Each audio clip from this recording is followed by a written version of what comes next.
चांद पर प्लॉटों की फरोख्त, ये मंसूबा किसने शुरू किया?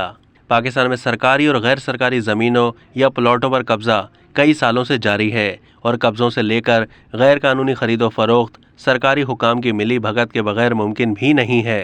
ये कारोबार करने वालों को लैंड माफिया कहा जाता है और ऐसे लोगों के लिए हम ये भी कह सकते हैं कि अगर उनका बस चले तो ये चांद पर जाकर वहाँ भी कब्ज़ों का कारोबार शुरू कर दें।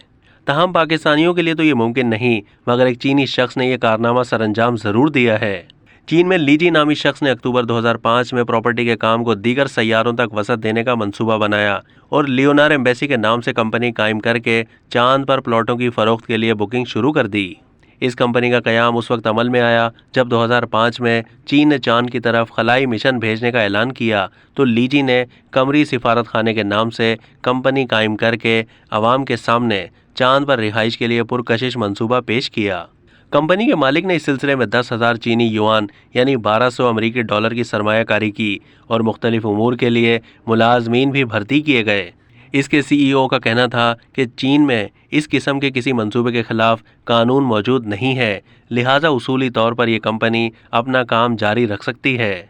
सितंबर 2005 में कंपनी की जानिब से चाओ यांग के ज़िले में बीजिंग लियोनार village aeronautics science and technology company limited के नाम से एक प्रोजेक्ट भी रजिस्टर्ड कराया गया और 5 अक्टूबर से प्लॉटों की बुकिंग का आगाज़ हुआ। चांद पर 1 एकड़ प्लॉट की कीमत 37 अमरीकी डॉलर मुकर्रर की गई। सिर्फ 3 दिन के दौरान 34 खरीदारों ने चांद पर 49 एकड़ ज़मीन की बुकिंग भी करवा दी और कंपनी को 1728 अमरीकी डॉलर का मुनाफा हुआ।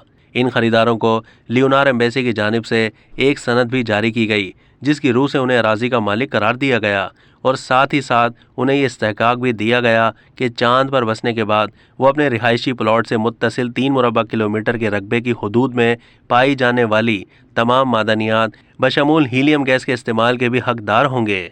मूनलैंड माफिया के इस कारोबार की भनक जब बीजिंग म्यूनसिपल एडमिनिस्ट्रेशन बराए सनत व तिजारत को पड़ी तो उन्होंने इस मामले की तहकीकात शुरू की, जिससे मालूम हुआ कि चाओ यांग की ज़िलाई हुकूमत की तरफ से मज़कूरा फर्म को खलाई सफ़र और चांद पर अराजी की फ़रोख्त की इजाज़त दी गई थी।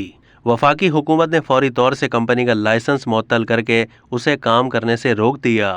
अब तक के लिए इतना ही। मज़ीद मालूमात के लिए डेली जंग के यूट्यूब चैनल को सब्सक्राइब कीजिए।